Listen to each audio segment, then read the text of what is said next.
Hello and welcome to We Will Talk About It. This is not a Supernatural Rewatch podcast where we watch one episode every week spoiler free. This is a Minisode episode where we talk about the Winchesters. Mm-hmm. I'm Megan, I'm Kat. and this week we're talking about season 1, episode 1, Pilot. Yes. So we couldn't not talk about the Winchesters. No, it's happening as we speak. But we didn't really feel like we needed to get into like a full episode. No. So this is just a little mini 20 to 30 minutes where we're just gonna chat about it. We're just gonna talk about what the we think. episode. We're not going to talk about how it all links and how what we're expecting. Obviously, our thoughts and feelings are going to be discussed. Yes, 100%. 100%. I think this is going to be mostly our thoughts and feelings. Mostly our thoughts and feelings, but Yep. I'm sure there's many a podcast out there that will be dissecting it and trying to link it in with Supernatural and how it all fits in the world of Supernatural. Yep, I think Monster of the Week podcast is doing a lot more in-depth dives, and they're doing a little more timely as well than we are, because we're just doing it for funsies. We're just doing it for funsies. So yeah, this is not going to be a spoiler-free episode spoiler-free. because you probably could do it spoiler-free, I guess, if you hadn't watched Supernatural, but I am intrigued to understand how this all works. I need to know. You can't do that spoiler-free. You can't do it spoiler-free. We already do a spoiler-free podcast, like our main podcast. Yeah. So this is our time to do. Okay, when I say our time, and my time, just to really just let loose and have all my thoughts and feelings. Yes. About not having to worry about the spoiler-free. But I thought we might actually just start with a quick recap of what we already know, because it's veering away from canon, but Jensen, who is producer on one of the developers of the show, has made it very clear that he's not fucking stupid. Yeah. There was one con where someone was talking to him about it, and he's like, I can't remember what his full response was, but basically the paraphrase of it was like, who do you think I am? Like, what are you talking about? I am technically, like, I'm Dean Winchester. There's no one who loves this show more than me, aside from maybe Jared. Like, of course, I'm not going to just go in and rewrite history. How dare you? It was, I wish I could, I can't remember the full quote, but that's essentially a paraphrase. But let's quickly recap, partly for Kat, because we know that she probably doesn't remember half of what happens. I remember a thing of this episode, and I was very proud of myself. You did? I did. And I off air, Megan was like, good job. So yeah, I awarded her a gold star for remembering a plot point that features heavily in the show. But I'm just going to do this. There's probably little bits that I'm probably missing and forgetting. This is just broad stroke summary from my memory, because the biggest thing that I would love to know and understand is that, as far as I can remember, and it could be that this was just not talked about in the episodes where it is talked about, is that my understanding was that John didn't know Mary was a hunter. Yeah. Until after she was brutally murdered by demons. And so this episode, even the pilot, seems to directly contradict this. We know, and this is a definite fact, we know that John never knew his father was in the Men of Letters. No. Canonically, his father just disappeared. He never knew why. As I can't believe that, like, in doing recaps of what we know is true, I'm like, whoa, we've got so much to talk about. We know that his father, Henry Winchester, goes to the future, meets his grandsons, and then is murdered by I remember that. Oh my god. Kat's just remembered. Kat's like, hang on, because his name's oh, I remember. Okay, sorry. Okay, so he's murdered by a knight of hell called Abaddon, played by the amazing Elena Huffman. I cannot wait to talk about her. That's season 7?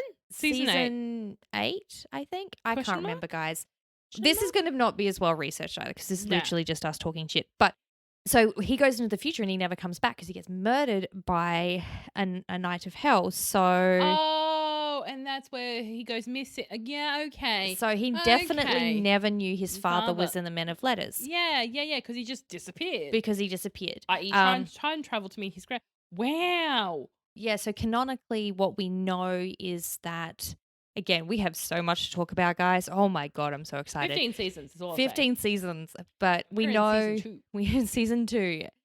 We know that the angels were plotting to make sure that Sam and Dean were born so they could be the perfect hosts for Michael and Lucifer to have their ultimate battle and end the world. We know that that's true. We know that they basically arranged for these two characters to get together. Yeah, Mary and John. Mary and John to get together, that there was a Cupid involved, we find out at some point. We know that the idea was to bring together these two great ideas of hunters, you know, kind of the brains and the brawn, the hunters and the men of letters, like that it's all predetermined, it's all manipulated by the angels to create these perfect vessels for Michael and Lucifer to have their ultimate battle. So it's all, you know, it's all fate, and you know, that's a big theme in the main show of like fighting against fate and fighting against what the heavenly powers want and are trying to manipulate. So that's what we know. That's how we know they got together. We know from what Dean has said is that, and this is sort of what happens in the show, that they met the day he got back from Vietnam, and then they went to get a coffee straight away, which isn't actually what happens in the episode either. Yeah. And that John never knew Mary was a hunter, at least as far as I remember, far as what we've been told this far, so far he never knew. Yeah. But we also don't know how he became a hunter, so question. Yeah. My thing is my memory, lol, is that Dean goes back in the past. Yes. And then he meets his mum, and then he realizes that they're hunters. So I think from my brain, when I was watching The Winchesters, I was like, oh, this makes sense, because because it's being told from Dean's perspective. Like, he's going back. Yeah. He's telling us how did they get to where they are, i.e., how does this flow in from his parents, and how does it flow into Dean and Sam becoming hunters themselves. Yeah. So Mary comes from this hunting family, the Campbells, which we already knew in Supernatural. We find that out, like you said, when he goes back in time and he meets his parents. Very Back to the Future. Can't wait to talk about that episode. That's a great episode. And John at that time was played by Matt Cohen. Yeah. But again, as far as I can remember, he doesn't know that Campbell family is a big hunting family. No, John doesn't realize that. Because the angels keep wiping his memory, Men in Black style. So yeah, that keeps happening. And potentially that's how they might play it out further in the season. Yes. Is they might go, he knew from day dot, but something, because, the Supernatural, if you plot twist, guys, and a spoiler, is they love to leave a good cliffhanger. So I'm wondering is whatever happens in the season, angels come in, star wipe. Yeah. Because that would make sense. Yeah. And it would make sense that he does remember, for whatever reason, for the whole vessel, for the fate vessel line to work, he can't be aware of it. Because this big thing needs to happen, i.e. where Mary is tragically killed on a roof with fire. Yeah. Maybe for whatever reason, for it to all work, for it to, for then John to go on his wayward, train the boys to. It sounds very fate-like. It's very Greek tragedy. Very Greek tragedy. But it would make sense. Yes. So that's where my brain went, because I'm like, hang on, because I did when I was watching it, and I was going to message you, but I was also a little bit like, maybe my brain doesn't remember. I don't remember the plot. Me not remember the plot, because I was watching going, hang on. From what I remember, he being John, didn't know that she was a hunter or came from hunter family or hunter lineage and didn't understand the hunting world. It's when Mary died that he found people who were hunters and learned from them and learned the skills. Yes. But it would make sense. So I see some plots. Yes. I've only seen the first 2 episodes. Yes. So I've seen up to where we're up to currently, which is episode 4. So we're sort of doing an episode a week as they kind of come out. Yeah. Mini episodes, they'll come out probably Wednesday or Friday, depending on how organized I can get. But yeah, this is the thing, because we should say that the series was developed by Robbie Thompson, who was a writer on Supernatural for many years and who wrote a lot of the kind of fan favorite episodes. He was the creator of the character Charlie. He wrote, so he wrote most of the Charlie episodes. That makes sense. Oh, I can't wait to get to the LARPing episode. It's one of my all-time favorites. Did he write the Wizard of Oz episode? Oh, that's also one of my favorite episodes. Yes. Oh, See, I can say that and I can't get pulled up for it. So he wrote that episode. He also wrote what you keep referring to as the musical episode, which confuses me every time you say it. But the episode where there's the musical based on the books written by. Oh. So he wrote that episode. I think that's it's a milestone episode. It's the 200th episode. Yeah, because that is great because I absolutely love the girls singing at the end, Carry On My Wayward Son. I love that rendition. It gives me goosey bumps every time. So, I mean, I think that he wrote some of the most interesting episodes. He wrote a lot of episodes that I think really had a really firm grasp on the show and, you know, and the sort of the heart of the show and on these characters. But also sprinkled a bit of magic into it. Yeah, and I think you get a little bit in this first episode because I was getting a lot of like early Buffy energy in these 2 episodes. As someone who has watched Buffy once in her life, yes. But no, I will say, obviously, like most pilots, they're finding their feet. The actors are finding their feet. Yes. I have some feelings. Lol. No one is shocked by this. Mary grows on me on the second episode. I will say, first episode, I'm like, okay, you're going to be insufferable. You're going to be the new Joe. Fantastic. I look forward to the freaking season where I have to ignore you. And I really can't because you're a main character. But no, she does get better. And I think it's just they're making it known. You know, they were really coming in hard going, these are the characters because you get very in your face characters. Who are these people? Straight up. There's no mincing the words. They introduce them very... I like how they've introduced them. Like some of it comes across a little bit wooden, but I like that fact that they're sharp and point. Here's this 30-second wrap up of who this person is and how they fit into this crew. And then they just keep on with the story. And I think as well that there's a challenge in to characters that are very well established and that we kind of already have a little sense of who they were when they were younger or how they got there. And so, you know, Mary, and you probably don't remember a lot of this because it's from season 12. I don't think I saw season 12. Okay, cool. So this season 12. What's the plot in the season 12? That's the season that Mary comes back.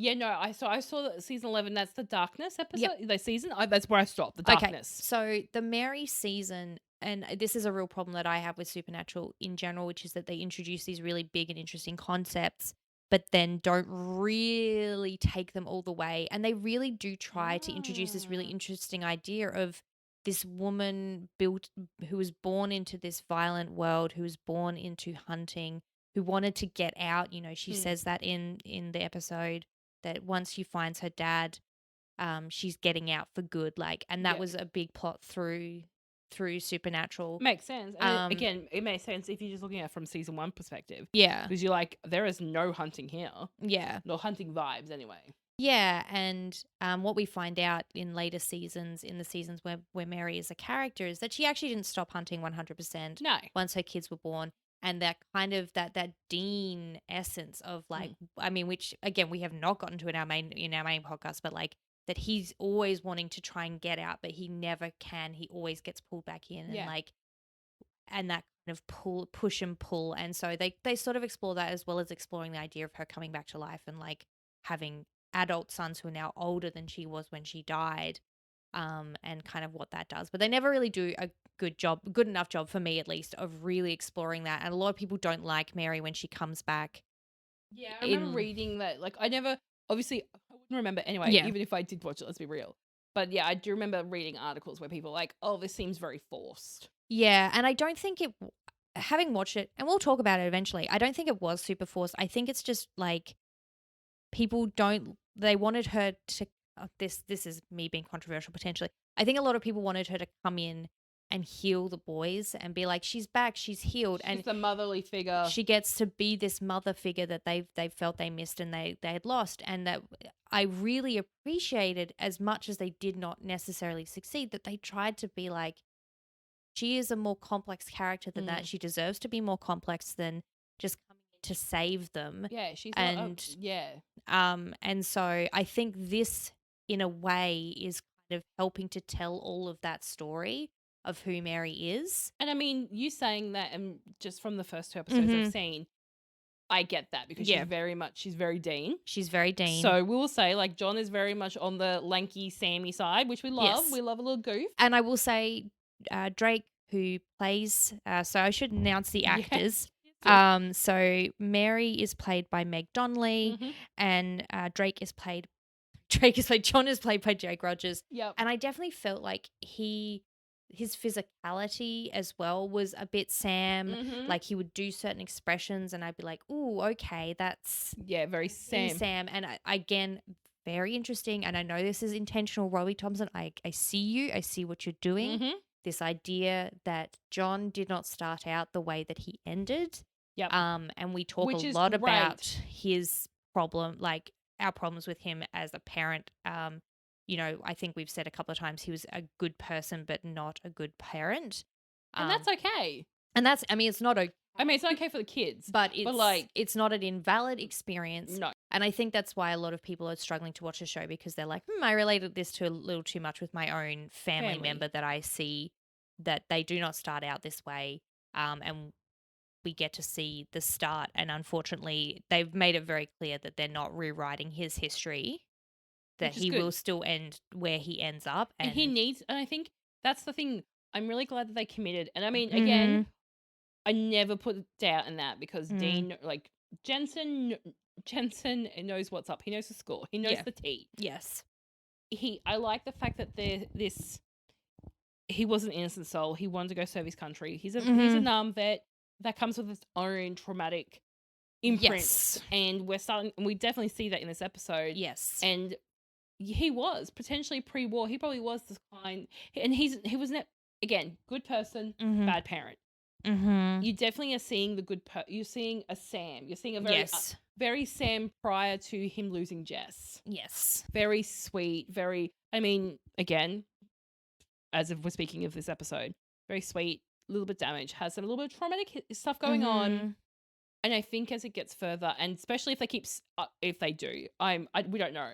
If they start up his memory a lot, I think that's going to play a part into it too. Like if that's how they're going to play it to link into the overall arch of how, because John doesn't know that Mary was a hunter, people are going to ask questions. And I think that's probably what they'll do because it makes sense. Yes. I mean, I could be wrong. Yes. And this is what I was saying to you before you watched the episodes because I had watched them to sort of see if it was something we did want to talk about. And I was like, okay, I do think we need to talk about this because I need to know what they're doing with this because I can tell that they are not just being like, we're just doing whatever, we're rewriting history. I can tell that they're doing this very intentionally. There's some discussions this could be an alternative universe. This could this could not be the universe the universe where Mary doesn't make a deal with a demon in the form of her father and make out with him. And we will talk about it. Oh, Kat forgot about that. Okay. We have so much to talk about. And the fact this is not spoiler free, I was thinking about how I was going to like surmise and like quickly cover all the canon stuff and like trying to remember all the stuff I needed to talk about. And I was like, goodness. Oh my God, there's so much to talk about. Oh God, Kat just had a moment. We have not even gotten started on... We haven't even scratched the surface. We're not even near the surface yet to scratch it.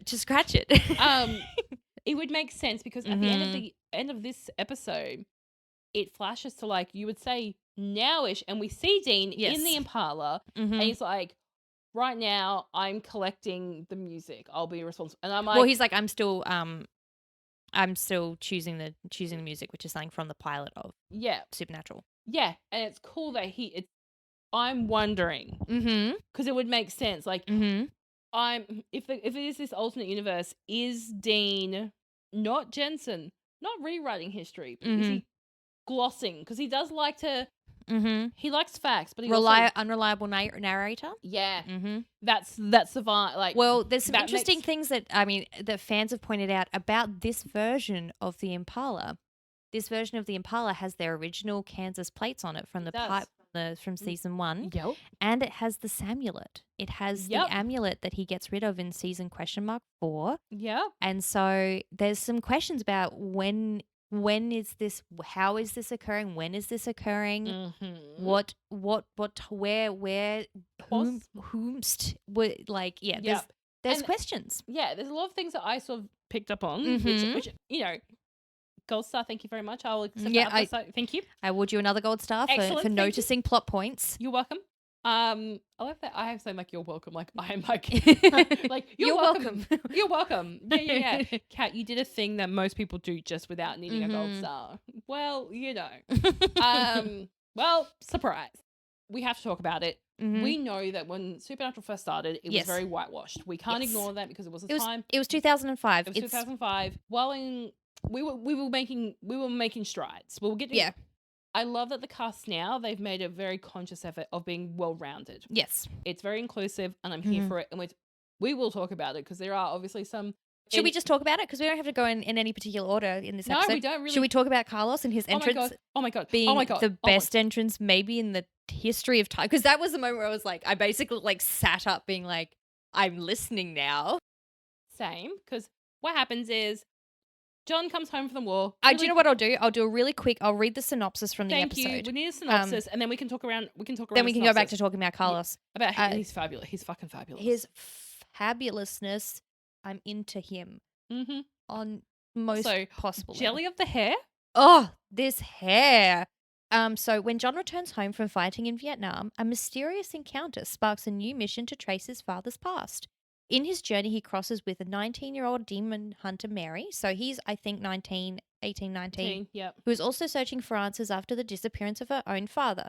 Together, the two join forces with a young hunter in training, Latika, an easygoing hunter, to uncover the hidden truths about both their families. Their investigation leads them to a rare book emporium whose owner, Ada, takes an interest in the occult and could provide the missing pieces to their puzzle. Excellent. So Carlos is, so there's a demon, so there's one particular demon that's floating around the episode. Yeah. Who has possessed somebody, and that's how John works out that Mary's a hunter, and she kind of gets the intro into this world. Yeah, and again, I love this. I saw Robbie, saw him, where Mary gives him the quick exposition of get up to speed with what's happening. Yeah, which is very on brand for Supernatural. It's like, oh, you person who's never knows that there's ooky spooky out there. Guess what? We'll wrap it up. We're gonna talk about it in 30 seconds. And this is also, I guess, a really interesting point. Again, we are gonna get back to Carlos. Don't worry, we need to talk about him more or less for the rest of the episode. Oh yeah, pretty much. I'm just saying a scene. Like, this is a demon. Demon gets obviously holy water, as we know, black eyes, all that thing. Ghost comes out, like the smoke comes out the mouth, which great, not CGI swarm. And then it possesses another lady in, might I point out, the most 70s outfit. We'll get back to the 70s stuff in a sec. Keep going. But anyway, John is freaking out. He's just like, oh my God, what am I going to do? And then Carlos just shundling on in. Yeah. Fucking wearing the most, again, 70s outfit with the most gorgeous wavy hair. Beautiful hair. How he's introduced is he literally rams his 70s love bus into this demon and sends it flying to this tune of All Right Now by Free. And then he gets out giving his best Freddie Mercury as far as I'm concerned. Oh, yeah. The strut, the glasses coming off. He's in it. He is on it. I was immediately obsessed. And then him just going, salt helps them, traps them. And shaking the salt around the demon. I'm like, hello. And he's just like, now read this. Jonathan, read this. Yes. And he starts reading it, and it's just, he's obviously describing a sandwich, and Carl's like, oh, no. Great sandwich. We'll talk about it later. The other side. And he flips the menu across, around. He's reading, obviously, he's reading the Latin. And I just love that he's like, well done on your first exorcism, Jonathan. And I was like, please stay. Also, can we talk about the Shag and Wagon? The fucking great Shag and Wagon. Oh, yeah. It's very Scooby-Doo, but after dark. I love it. Yes. And Carlos gets introduced as a bisexual character as well. Yes. Because he had a girlfriend named Beth, but who he was pretty sure they were not together. They were not together when he was making out with someone's boyfriend. So yes. So we have a bisexual character, an openly, happily bisexual character. And he's great. He is fabulous. Yeah. And I don't mean fabulous because of the whole, fabulous. Yeah, no. But he is a great character. He's a fabulous character to introduce into this world because it is the 70s where, again, it's bringing the modern inclusivity into the supernatural universe. In an accurate way, which is that... The 70s. The 70s, were very expressive It's 1972, so it's just after kind of like the Summer of Love and all of that sort of stuff. People are being a little more expressive, and the second episode definitely leans into that a lot, obviously. And it's nice to see. It's just nice to see. It's just nice to see someone living their authentic self in a time period that is not today. Yeah, and I don't know if they're going to dig into that because they're sort of talking from this kind of almost outcast world already. This world of outsiders, which is the hunting world. Yep. Where, you know, obviously in the 70s, homosexuality was not legal. No. We're right at the start of, you know, Stonewall, I think, had been a couple of years prior. I think that was the end of the 60s, start of the 70s. So it's, you know, very early days of the gay rights movement. Yeah, pride happening, all of that shift. But we're sort of talking in a world where I think the hunter world sometimes really allows for people to live however they want because they're already outside of society anyway. Yeah, at the time norms. Yeah, and I think that, you know, I don't think that they're necessarily glossing over the challenges that someone like Carlos would experience. I think they're just kind of like, I think that maybe it's something that works in, or maybe they're just kind of like Schitts Creeking it, where they're like, do you know what, sometimes it's nice to not have to talk about someone's sexuality and make it a plot point, like when we have so much else that we could be talking about. And it's not, like, again, I just like the fact that it's a breath of fresh air. It's a breath of fresh, it's for not just, sure. Because, like, if you just had John and Mary on their own, it would be very deep and dark and hard real fast. And you need that.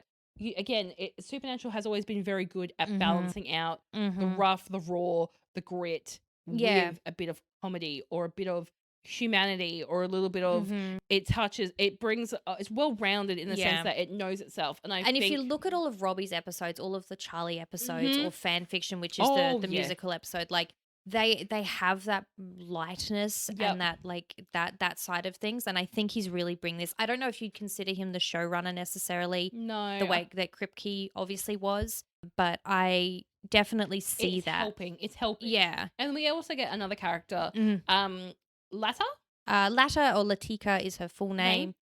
She is, I love her. She is so sweet. She basically, what we know so far is that she was brought, like John, she was introduced into this world because something had happened and Mary's dad saved her. Yes.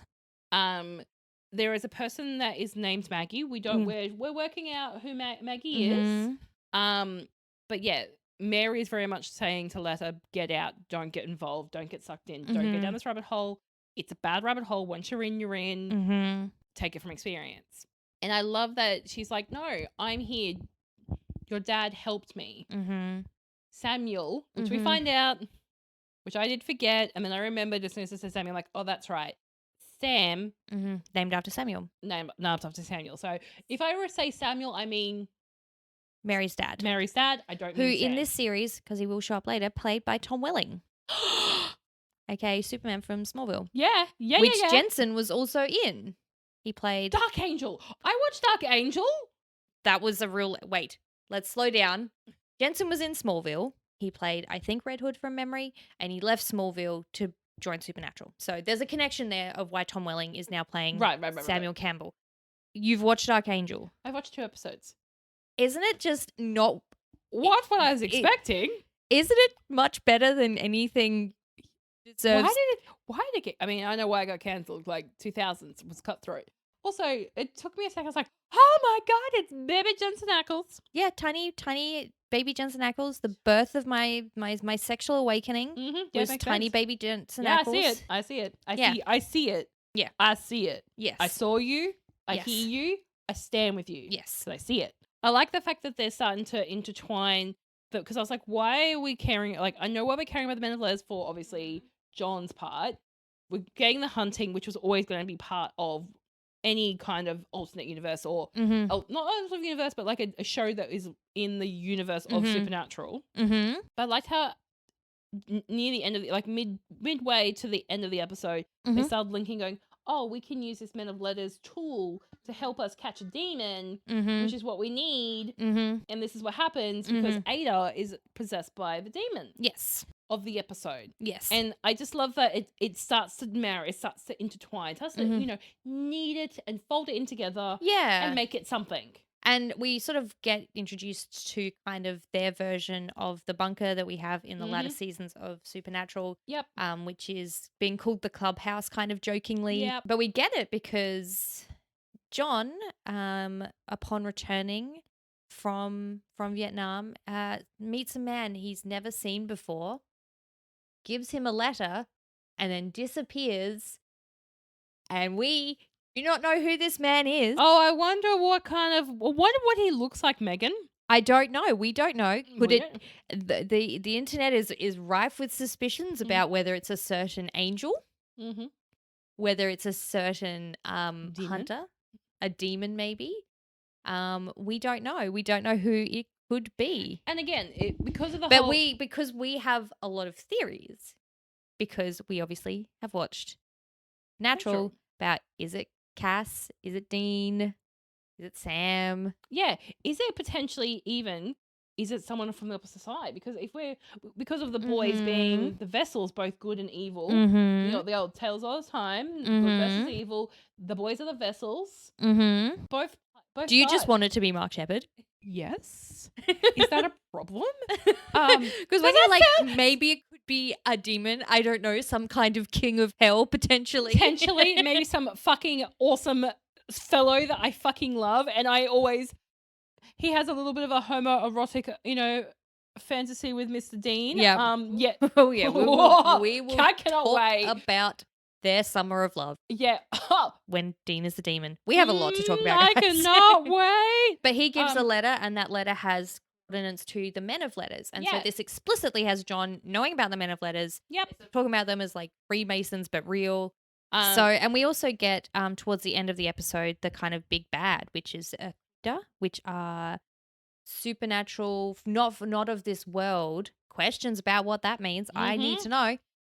Who are trying to wipe everyone out, which is Taylor's Lord of Time of Supernatural. Yep. This is our big bad for the season. Yeah, this is our season arc. And I just it's a good episode. Like, it's a really, I was happy to watch the second episode. Yes. So for me, I had just finished watching it, having dinner, and I'm like, I have to do a couple of chores. But I'm really mad that I have to do those chores because I have to stop. But yeah, I'm enjoying it. I'm enjoying where we're going with this. I'm here. Yes.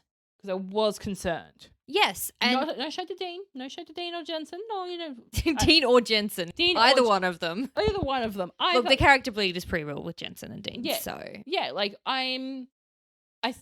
I did not. It's not like I didn't trust him. It was just so. It's like the whole sequels. It's like the original movie was so good, and then they bring out a sequel, and you're like, why did you? She's talking about Star Wars, right?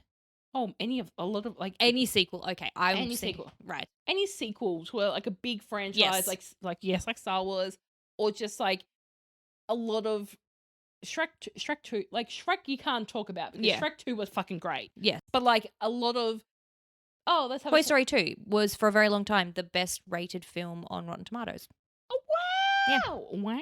It had almost perfect ratings on Rotten Tomatoes. I mean, I'm not surprised because for Toy Story 3, actually was great. Toy Story 4, but yeah. We can't really put Pixar into this because Pixar in general are like, the bar is too high. Yeah, but there are a lot of sequels. The Godfather, there's a lot of like... Yes. There's a lot of sequels. Not Godfather 2, which is a masterpiece. We're not picking very good options. No, I'm really not. I'm trying. I'm trying to think of like really. I was like Clouded with a Chance of Meatballs too, but how can you not? Because there's a leak in a boat, and it's a literal leak in a boat. Yeah, it's like, come on. I'm really even How to Train a Dragon 2 was really good. Oh, The Mummy Returns is great for me personally. Oh, because I could live for 20 years in that world. Yeah, and I mean the only thing that was bad about that was The Rock and his CGI failure, which is not his fault. That's and that was like the start of The Rock being The Rock, and I can't really fault him. No, I'm not faulting him. That was whoever did the CGI. Probably did the same person who did the CGI Swarm. Who can say? But yeah, there are obviously examples. We're just not picking very good ones today. We're picking terrible examples of bad sequels. I was pleasantly surprised is what I'll say. Yeah. And this is, again, no tea, no shade. No. I just kind of was like, did we really need this? I don't really need this. In a world of reboots and remakes and like So all of that, many I think remakes are probably the better example than a Yeah, sequel. you're right. You're Like right. remakes and reboots where I'm like, you're not going to be able to recapture that magic that made something really good in the first place. Making cartoon movies live action. Stop that. Yes, Stop that is such a good example. Stop that nonsense. I don't want or need it. And look, I'm sorry, The Lion King, you made it. Why did you do it? Why did you do that? It's not live action if you don't use real lions. I understand the problems about that. But yeah, it's not live action. It's just still CGI. It's CGI. Like, I understand making it more inclusive. I understand all of that. But my issue is like... Tell a new story. Tell a new story. But stop rehashing the... have we got to a point where we just don't have any more new stories? No, I don't think so. Yeah, exactly. That's never been a thing. History, hello. Yes. We have not hit the peak. Yeah. So my problem... Yeah. Yeah, I think remakes, reboots are the problem. Is way more of a better example. You're just like, I didn't ask for this. I didn't want this, and I shan't have this. No, I don't want. No. Look, I will say because it's not a reboot or a remake, and they make it very clear. I loved Rescue Rangers, Chip and Dale Rescue Rangers, because Chip and Dale are my favorite non-Disney princess characters. Okay, I love them. Don't know why. Go with it. Don't understand. Actually, I do. They're fucking great. There's a movie on Disney Plus, and it's the Rescue Rangers, and they make it very clear it's not a reboot, and it's actually really good. Yeah, it's really good because it's an original story. It's intersecting bringing in old characters, talking about CGI. It's really good. If you haven't seen it, please go do it. I know this is a random plug on this kind of podcast, but it was good because it was probably the first time I've watched something that was based on old characters. I thoroughly enjoyed watching as a kid. Yeah.